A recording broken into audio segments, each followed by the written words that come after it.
looking very Sir Arthur Conan Doyle in that light. I actually don't really know what he looks like, but you look very of the time. I definitely do not look like him. I can tell you that right now.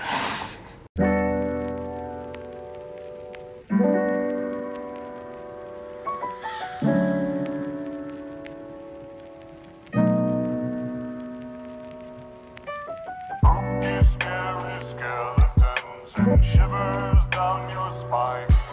Shrieking skulls will shock your soul, seal your doom tonight. Spooky, scary skeletons and shivers down your spine. Shrieking skulls will shock your soul, seal your doom tonight. So I think it's important that we talk a little bit more about script and particularly the scripting that we are working on for the show itself. So the script was split into basically 4 separate sections.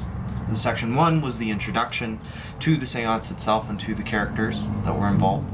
Section number 2 was the seance performance, so bringing people into the performance itself. Section 3 was the personal reveal for my character, and section 4 was the larger story reveal that we had.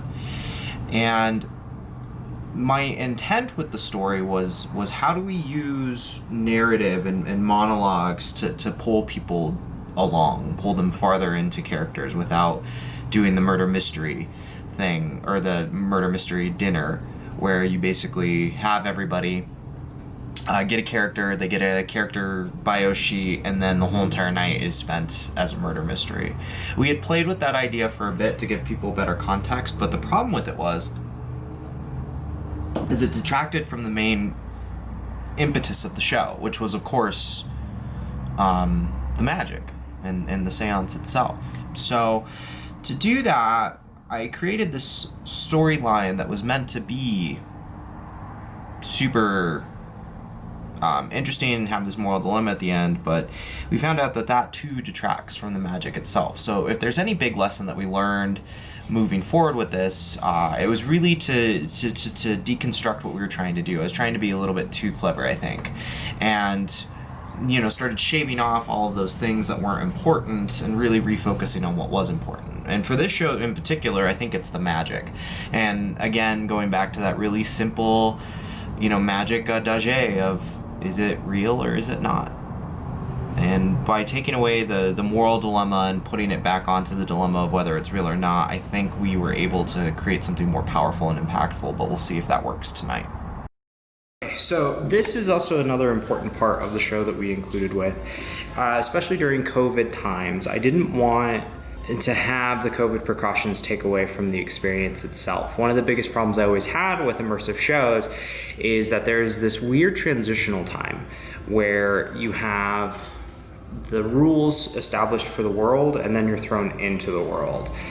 And I didn't like that because I feel like there's an offset. It immediately creates a fourth wall for your audience. So why not include that rule setting into the space itself or any of the limitations that you have? So for instance, in COVID, to be able to get around some of the COVID measurements, we've implemented 2 things. 1, everybody that's seated at the table has to wear white gloves. That way they're not touching actual hands with it. And 2, we actually took the hand sanitizer, and instead of making that into people required to have hand sanitation, anything like that, it was actually placed into the show itself as ectoplasm. So this is the conductor to be able to bring the spirits together with us. The final thing that we did was that instead of saying it was a COVID for masks, we actually implemented in-world story saying that it was part of the Spanish flu, and that Beauregard, the servant of the house, actually has the Spanish flu, hence why he wears the masks during the performance. Again, it's the details that really bring the people into the world, and if we don't really take a conscious effort of those details, that's when we start to see some of the cracks in the walls. And for certain tension moments, of course, it's good to have cracks in the walls because it gives you a foundation in the real world to be safe and comfortable with. But most of the time, what that does is it allows the audience this opportunity to remove themselves from the space. And that's not what we want. We want them to be immersed the whole time.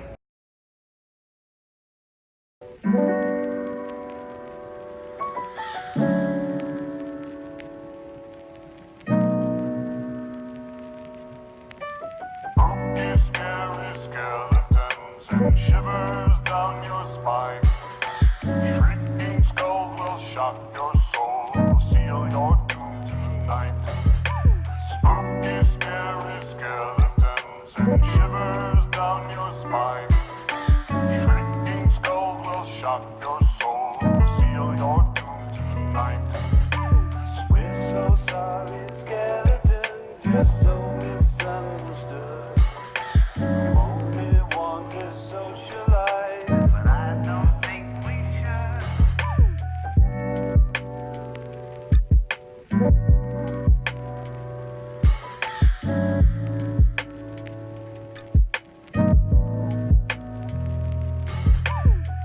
so sorry, skeleton, just so misunderstood.